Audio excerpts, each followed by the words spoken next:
about the King David events. We learned many other things. And when I came to Israel for the first time in 1970 to do a program called The Advocates, I had to interview Golda Meir, who was then the Prime Minister, and I had to interview many other Israeli leaders, a young man named Shimon Peres, who was then Deputy Minister of Defense, a range of other people, Aaron Barak, and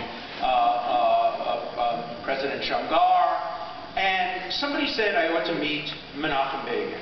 And I was a little reluctant. When I come to Israel, I don't like to be unpleasant as much as I can help it. And so I said I would meet him, and Begin's chief of staff said he would put aside 10 minutes for me in the cafeteria of the Knesset. And so I went to the cafeteria of the Knesset expecting to have a hello, nice to meet you, now I have to move on. He brought with him Professor Klinghoffer. Professor Klinghoffer was one of the leading intellectual proponents of human rights. And when I sat down and started talking to them, it became clear I had a totally wrong picture. Totally wrong picture of Menachem Begin.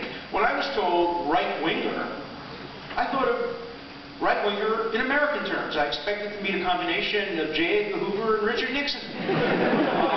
And what I met was a brilliant, articulate proponent of basic human rights. I came here at that time to also write an article. I was writing an article about administrative detention, preventive detention, a very complicated and difficult issue.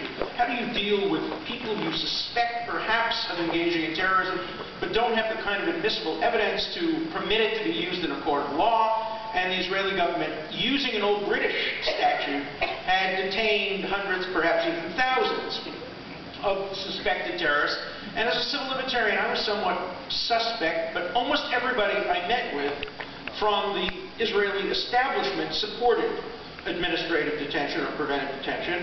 And I was shocked when Menachem Begin said, I am totally, unequivocally opposed to administrative or preventive detention.